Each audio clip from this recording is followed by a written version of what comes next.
Okay, in this example I'm going to go over some calculations related to the photoelectric effect. The photoelectric effect is a phenomenon that occurs when light above a certain energy strikes a certain metal. It turns out that an electron is emitted. So for example, for potassium, if the energy of the light striking the surface of the potassium metal is greater than 2 electron volts, an electron will be ejected from the surface. That's the energy needed to eject the electron is called the work function of the metal. Okay, so in this example I'm going to assume that I have a photon with a wavelength of 400 nanometers striking the surface. And the first thing I need to do is to determine the energy of the photon and see if that's over 2 electron volts. So to determine the energy of a photon, I have the formula E, energy of a photon, equals Planck's constant times frequency. Sometimes this is written h times the Greek letter nu to represent frequency, h nu.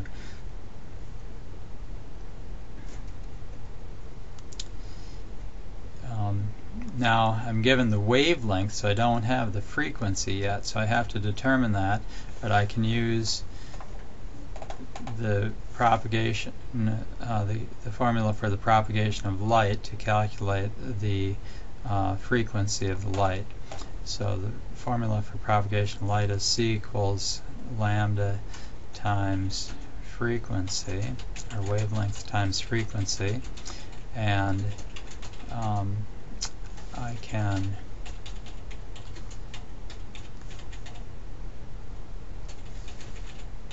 rearrange this to solve for frequency. All I have to do is divide both sides by lambda.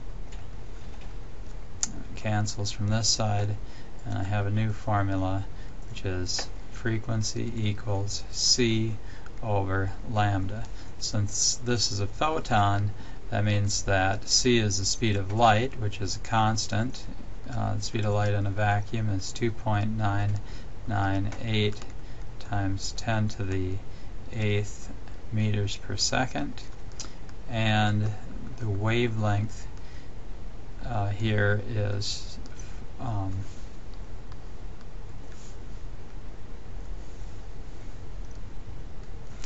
400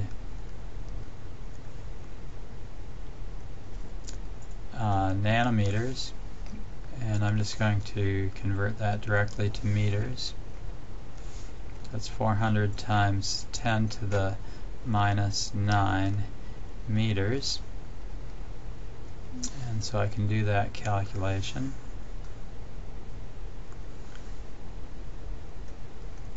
2.998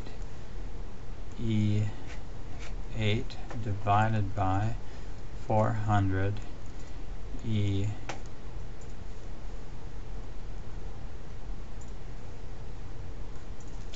9 minus. And so that comes out to be a frequency of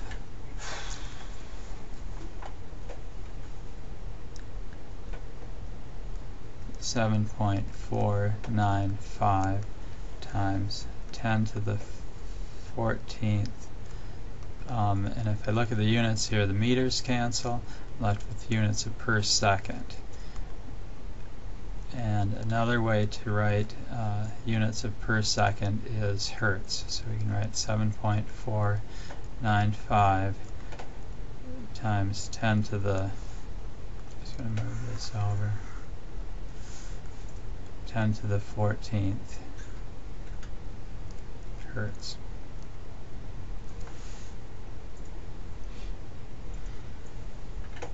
Okay, so now I have the frequency. I can go ahead and calculate the the energy of the photon. So the energy of the photon is given by Planck's constant, h, times the frequency, which is, and Planck's constant is 6.626 times 10 to the minus 34.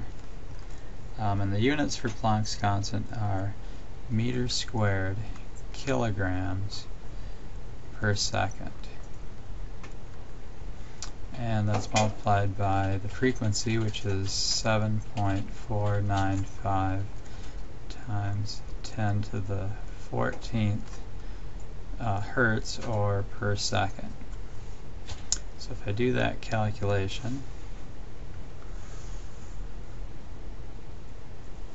I've already got this number in the calculator, so I just multiply by Planck's constant, 6.26 e to the 34 minus.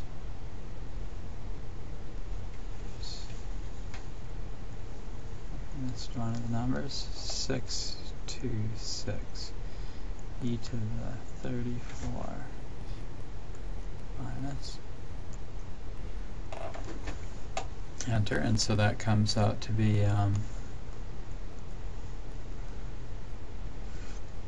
4.966 times 10 to the minus 19. And the units on this now are meters squared kilograms per second squared. Okay, which also happens to be the units for joules. So I could write this as 4.966 times 10 to the minus 19 joules.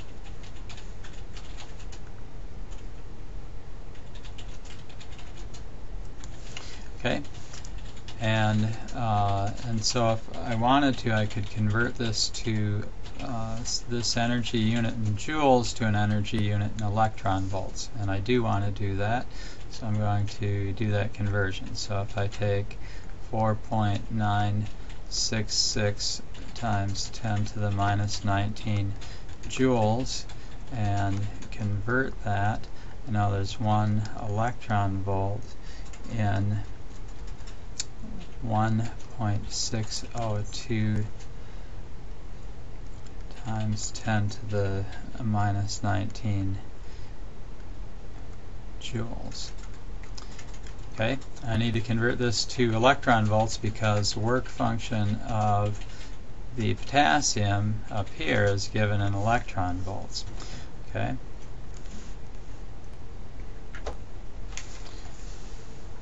And so I can bring over the calculator again, and I've already got the 4.966 in there, so I just have to divide by 1.602 times 10 to the 19 minus joules, and that gives me 3.10 electron volts of energy. Now, I remember that the work function for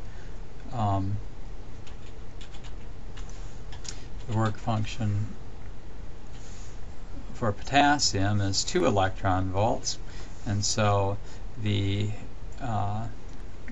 energy of the emitted particle is going to be kinetic energy, and that's equal to my 3.10 electron volts, the energy of the photon, minus the work function of the metal, potassium metal, which is 2 electron volts.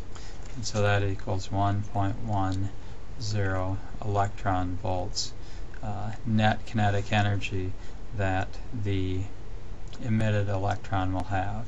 And so we can also use that to determine the velocity of the electron. First of all, I need to convert this back to joules, so I'll do that. So if I have 1.10 electron volts of energy and converting that back to joules, I multiply by 1.602 times 10 to the minus 19th joules and divide by 1 electron volt. So that's my conversion factor to convert from electron volts back to joules again. So bring over the calculator, I just multiply by 1.60.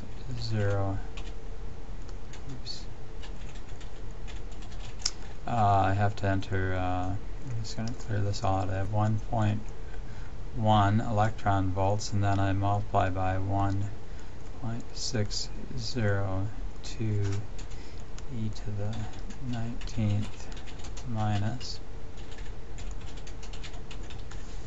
And so that gives me the energy of the emitted electron as 1.762 times 10 to the minus 19th joules. And then the other thing I can do is, if I wanted to, I could figure out the velocity of that electron. So velocity is equal to the square root of 2 times the kinetic energy divided by the mass of the electron. And so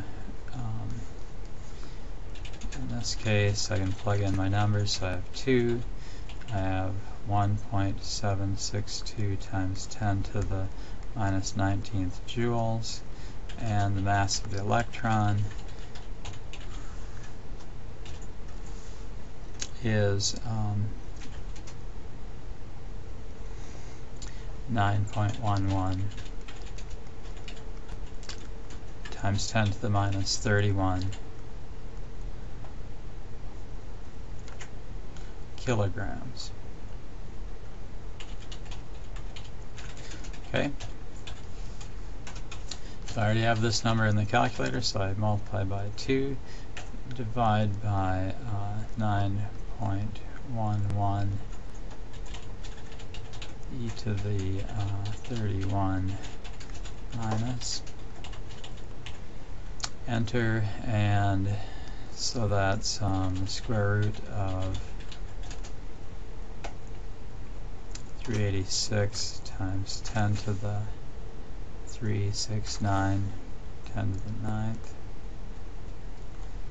And if I look at the units here, this was kilograms meters squared per second squared divided by kilograms. So the kilograms cancel.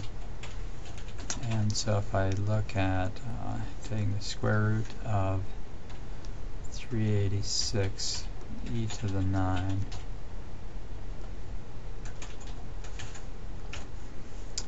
that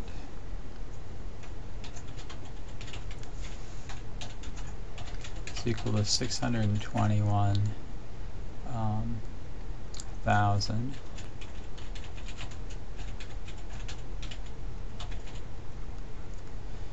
And the units are meters per second.